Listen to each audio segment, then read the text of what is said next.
Many of us know that racism is not only an issue in America, but also in many other countries, including South Africa.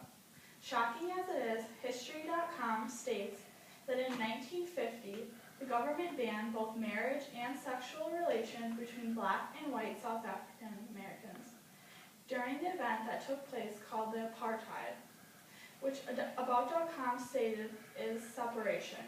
Most people sitting here before me have heard about the apartheid, but not everyone knows the specific details that took place during the event.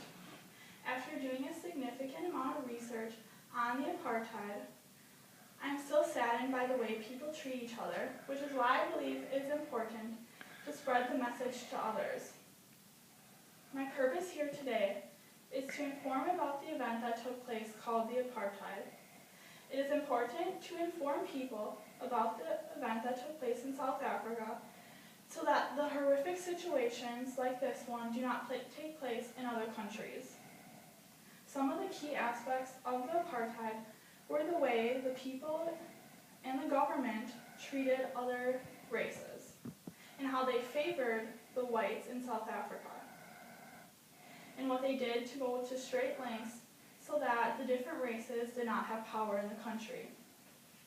The first major occurrence during the apartheid is how the government categorized the three different races. It started that in History.com that the government created separation between the non-whites to decrease the amount of power they had in the country.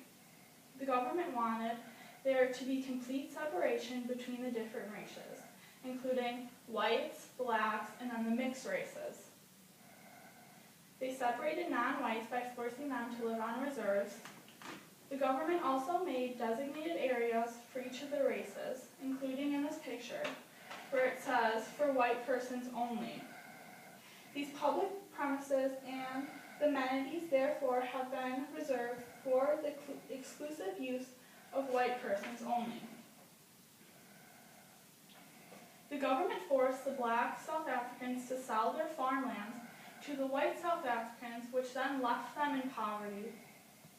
History.com stated that 3.5 million people were removed from their homes, which included the black South Africans.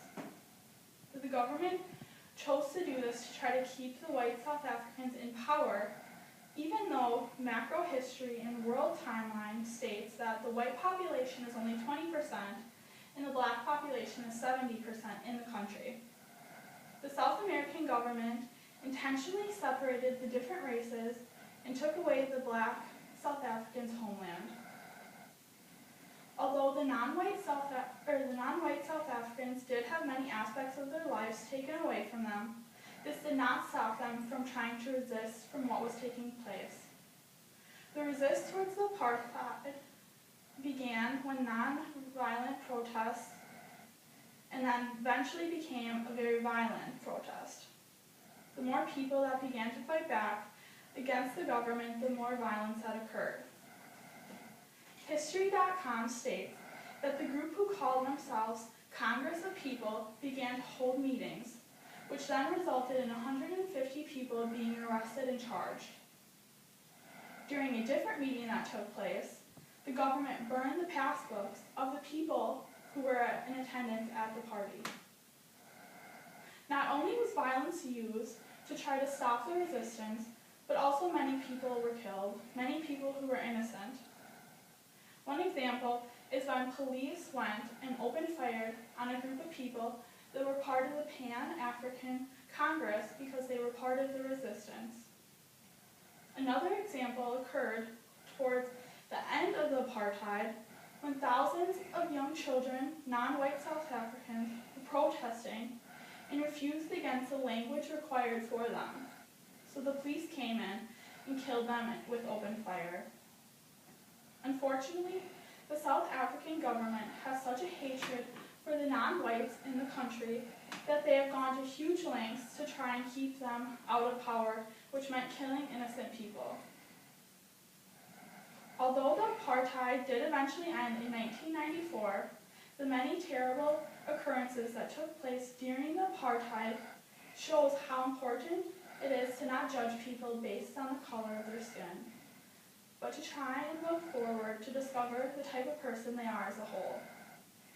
It's historically important to inform people on what took place during the apartheid to prevent something like this from happening again in other countries.